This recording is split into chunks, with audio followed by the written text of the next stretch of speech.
Okay, so welcome to my first Titanfall video. Now, there isn't going to be any facecam or anything like that during this video, but hopefully the gameplay will speak for itself and you'll get an experience of what the new Titanfall game is like. Anyway, just going to go through the introductions now, go through the menus, and hopefully we'll get straight into the gameplay.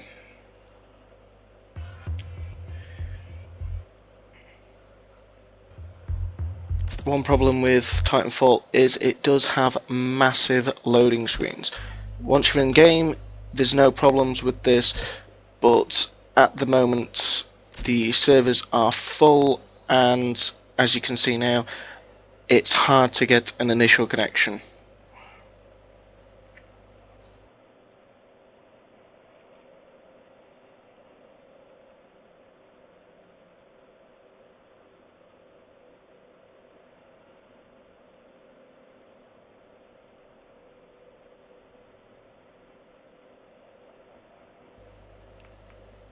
Okay, so as you can see, I'm going to be playing Classic and I'm going to be playing Attrition. Now, I am going to be playing one of each game type just to show the viewers what each game type's like and hopefully give you a heads up on how the game mechanics work. As you can see, I've already played the game and unlocked quite a few custom loadouts. The burn cards are used once per game and once per life. This is involved in round play, and if you can survive in a round game such as less Titans standing, your burn card will carry over, unlike games similar to Attrition where the game card will be burnt after the end of the round.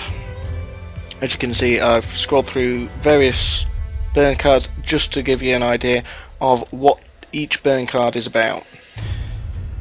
These can range from anything to Titan weapons, to speed boosts, to radar. One of our favourite ones to use actually isn't on this one, which is a Titanfall time reduction. This is essentially 40 or 80 seconds taken off your Titan regen rate, which can be very useful in getting the first Titan on the field, which gives a massive advantage for your team. As you can see, on the very bottom line in orange is always a helpful tip.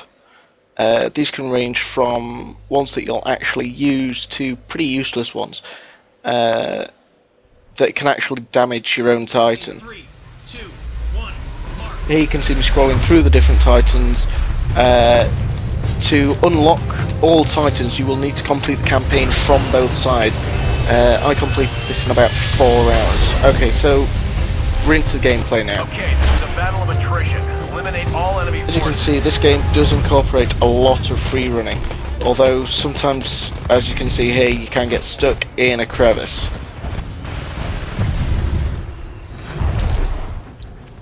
Although I have played the game for a few hours, I still don't know the maps that well. And I believe, as you see here, I get taken out really quickly. As you can see from the kill cam, that goes cloaked. The cloak is mainly useful against Titans, as the game describes. The cloak is designed to avoid Titan sensors. But as you can see here, this was something I didn't know about, that you can hang to walls.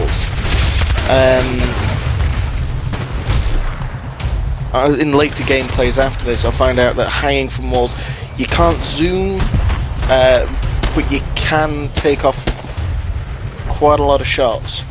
Here's me just trying to run this guy down, and I think eventually I do get taken out by someone else.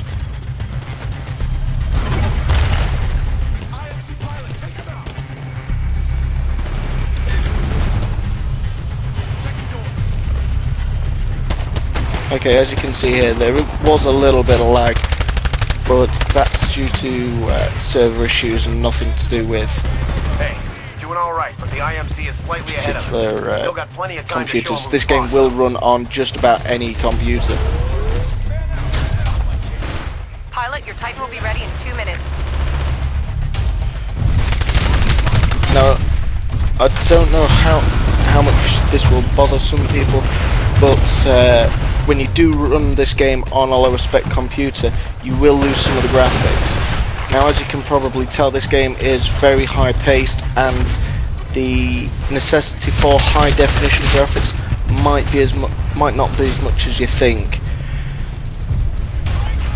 Hey, your Titan will be ready in 60 As you can seconds. see by looking at the rifle, there is high definition graphics on this game, but at most points in the game you will be playing at such high pace that it's not really a necessity to run your game in the highest spec possible.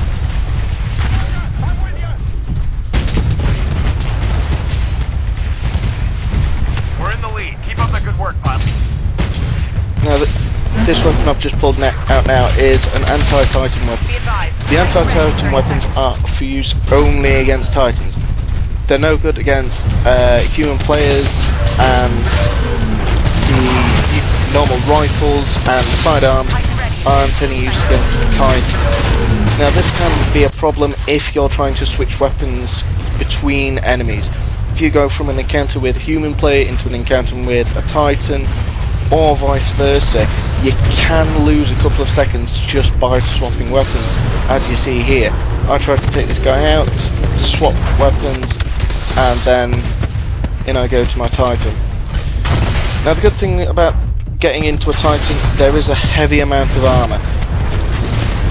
This will protect you from most pilots. Pilots being the normal characters.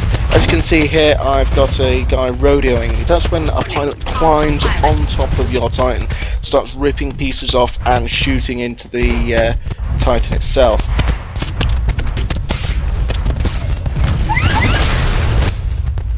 Now, as you can see, the Titans are using various weapons. This is all due to the loadouts. Some weapons are more useful for close encounters, some are purely long-range weapons.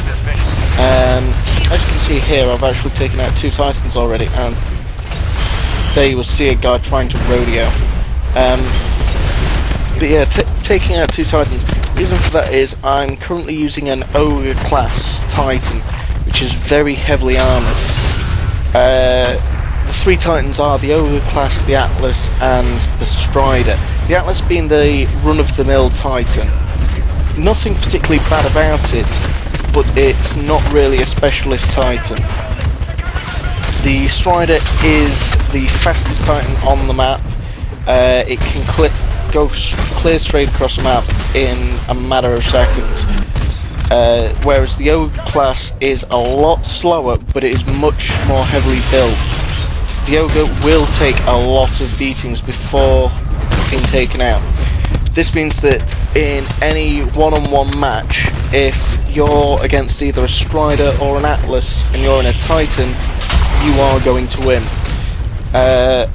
In a few games I've actually gone 2v1 against a Strider and an Atlas and come out on top. As you can see by the yellow and black hash bar, this is a doomed Titan. Doomed Titans have a limited amount of time before they explode. Now, continually shooting an exploding Titan will cause that bar to reduce faster. While this bar is still on, a pilot can still eject, as you see here. Now, this doesn't actually get you a kill for the pilot, but it does get you a kill for the Titan. And as you can see here, some of the areas are only available from an ejection. I thought I'd actually be safe up there, but as the other guy ejected, he also got up and behind me without me noticing.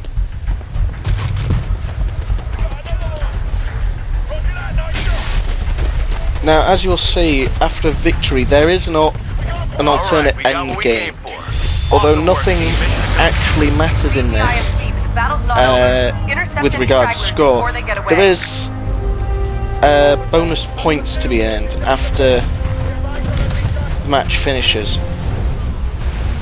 And this can be put towards things like challenges, burn cards,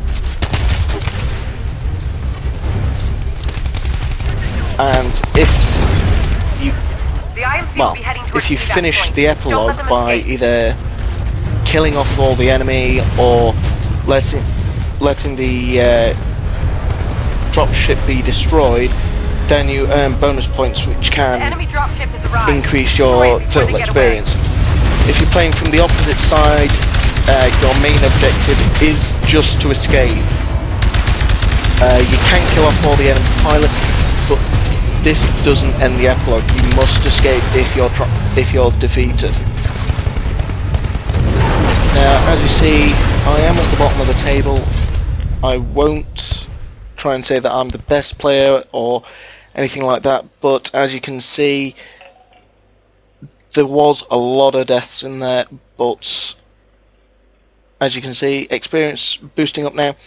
Now you'll see that I get an unlock. This is for the level, but you can also get unlocks for guns by completing challenges, using a gun to get more kills in certain situations, total bullets fired, and amount of time used.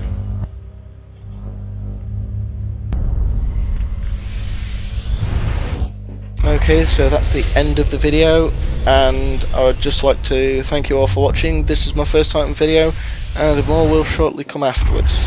Thank you and goodbye.